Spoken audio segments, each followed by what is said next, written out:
Hi, this is Jody from Poppywinkle, and today I'm going to tell you everything I've learned about making jewelry and charms and dangles, and it's not much. I spend most of my jewelry making time on the floor looking for whatever I just dropped. I'm new at it and I don't have a lot of supplies. I was trying to figure out ways to use what I had and make something pretty. So this is a necklace for my journal, and I did it on both sides. I probably would have just put some glitter back here or something if I had known what I was going to use it for, because it doesn't really need it to be decorated on both sides. But here's another one I made kind of the same way. This one I put on with a safety pin, and I just tied it onto the wrap around the journal. And this one I did on both sides too. And can you guess what I used to make them? I used a tag that you put a key on.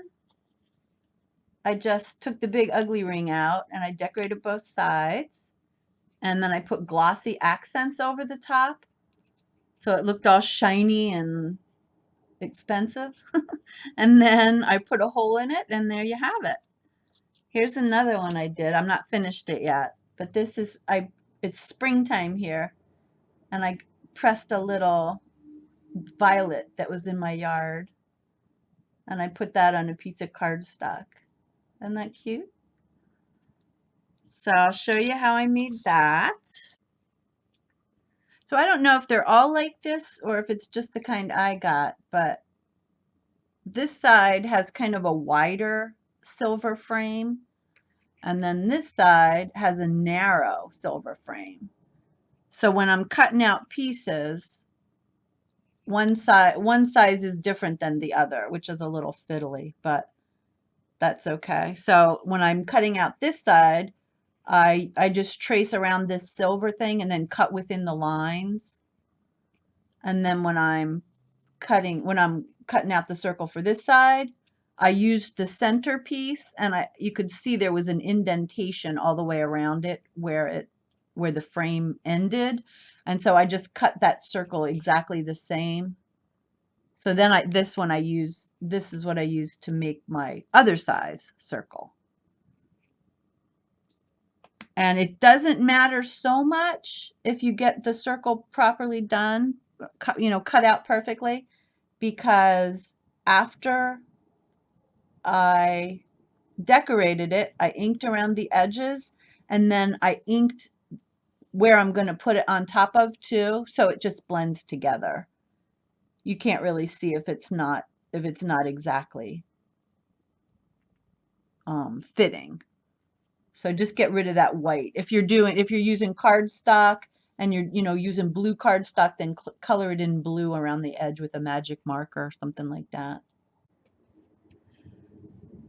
So I glued the circles onto both sides. I glued this circle onto this side, and then the other one onto the other side.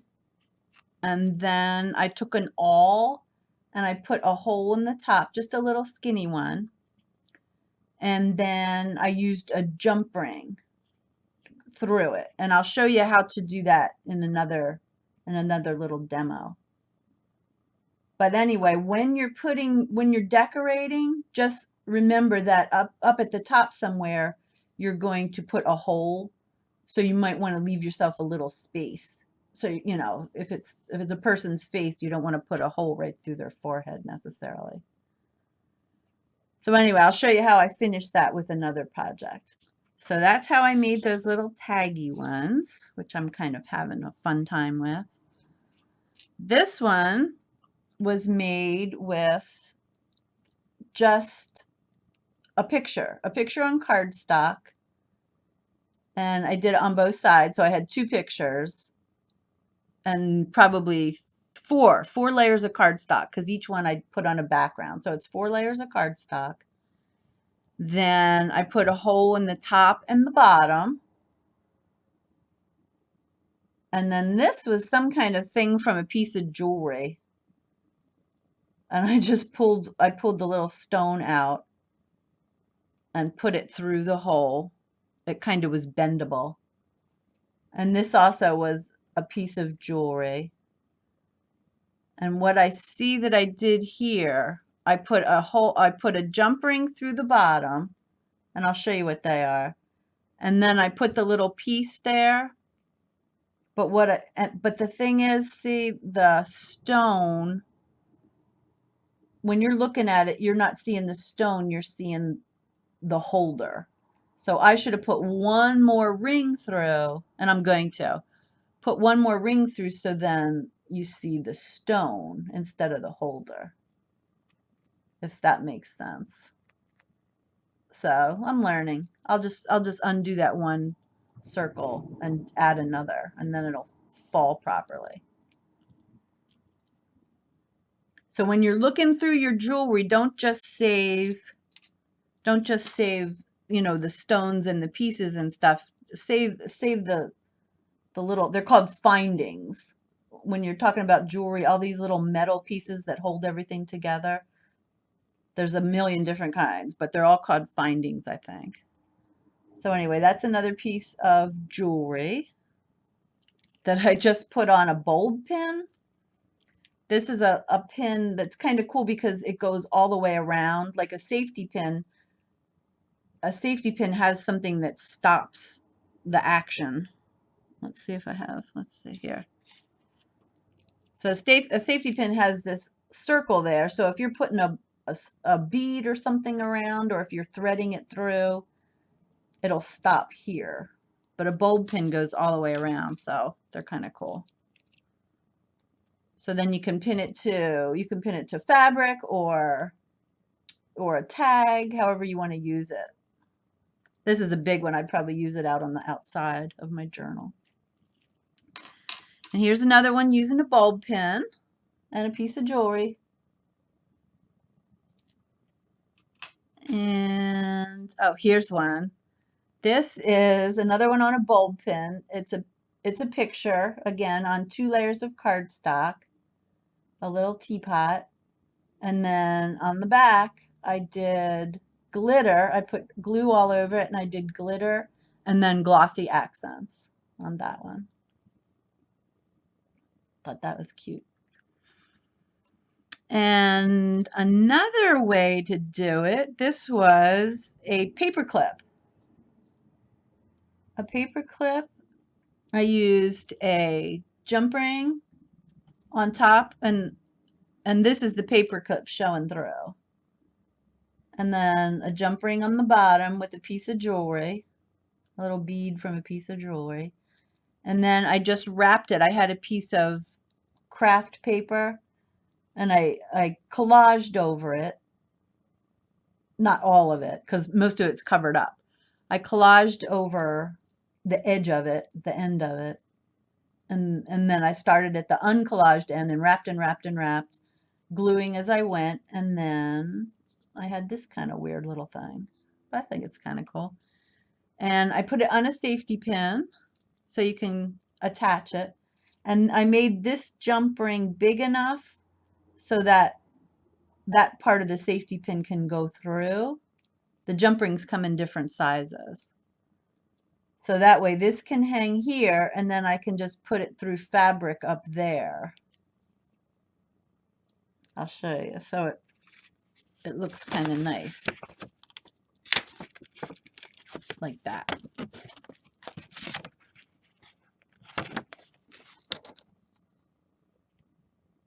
Otherwise, if it didn't go over that part, then you're going like this. Then you're going like that. Well, see, I did go over the. Then you've got the fabric and the dangle down here.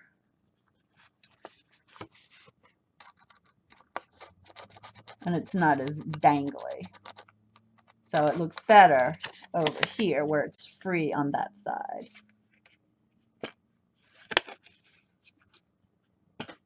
So that's that.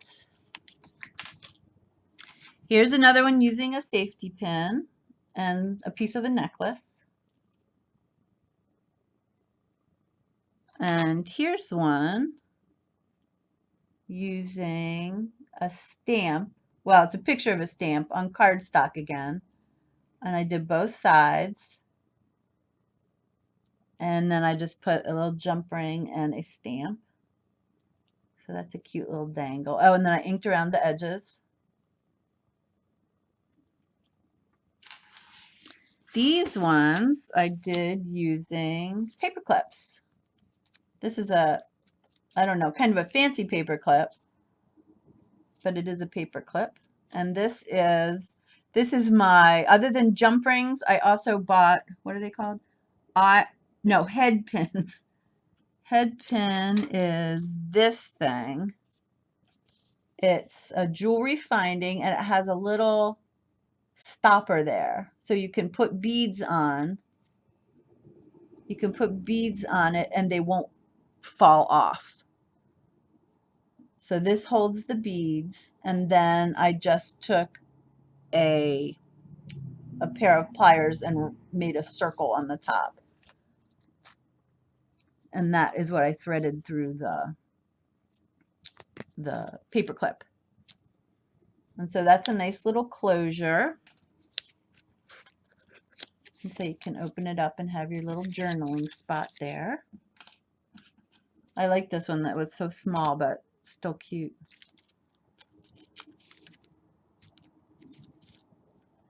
And this is another one using the same kind of thing, a paper clip. And then I just put it on top of this bookmark.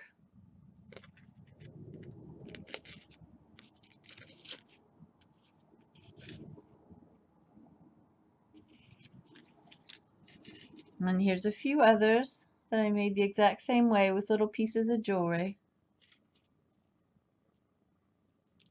Jewelry that I took apart. And this one I made as a tab. And when I first made it, this was squared off and this was squared off.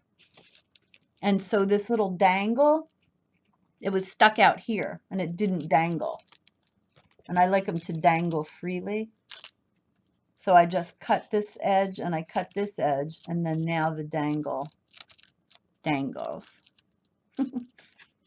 And this one, I'll show you how I fix it. This one is too tight. I didn't use a big enough jump ring, and so it won't go any further down. I want it to hang vertically, and it's stuck on this because the jump ring is too small. So I'm going to show you how to fix that and how to put a better one on. So you just use pliers. I'm not trying to save this one. I'm just yanking it out to be hurrying. And then this one is the bigger jump ring, which I want to use.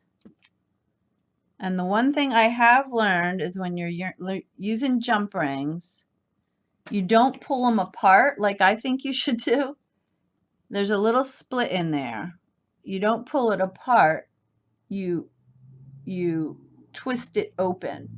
Like I want to go this way. I want to pull it open. But what you do is you leave them very close to each other and twist them so they come apart. I did learn that much. And so then you put your jewelry on, and then you put it through.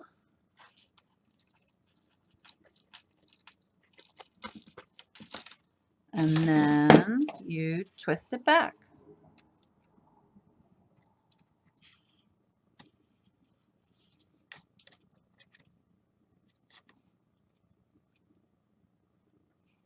Just like that.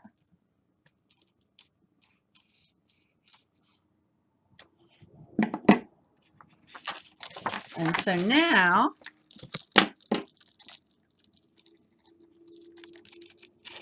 this dangle can go wherever it wants. It's not stuck up here. It has a big enough loop so it can dangle freely. dangle freely, my little bauble. And what else? Now I'm going to show you how to make a dangle out of something as simple as a rectangle. And I do have 2 of them, so that's a rectangle on cardstock, 2 layers each. So that's the picture cardstock and the picture cardstock. And all you do is you glue them together.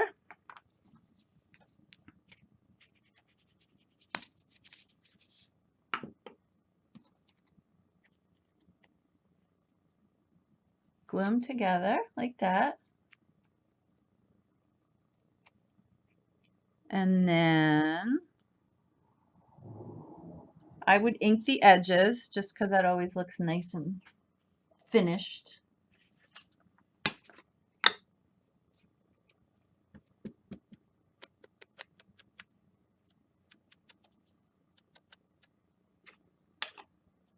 Then you want to take an awl or something pointy,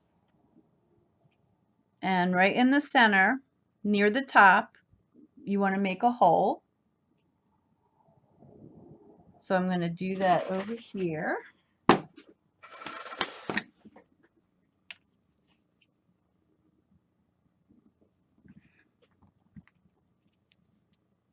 So here's my hole. You want it big enough for the jump ring to be able to fit through. And what I do is after I do that, you can see there's sort of like some icky white showing. I go through the other way and kind of push that icky white back in. So then it's kind of clean on both sides. And it's not nearly as hard as you would think it is. It goes through really easily. And this is an awl. If you don't have an awl, they're very helpful, because it's sharp, sharp on the bottom, but then the more you push it, the bigger your hole gets. So anyway, there's that. And then you just put the jump ring through like I showed you. And there you have a cute little bauble. And then if you wanted to do the final wonderful touch, put some glossy accents over it so then it shines. That would be very cool. So here's one last dangle that I was working on. I used embroidery floss and just wrapped it and wrapped it and wrapped it around a piece of cardboard, and then cut through the center and tied this around to make a tassel. And this was another piece of jewelry. It was a cord bracelet, and I pulled the cord out and used this little thing here. This was some kind of piece of a jewelry that I took apart. But anyway, that makes a cute little tassel that hangs. And I hope you got some ideas and try your hand at a little making of the dangles. Thanks for watching. Bye.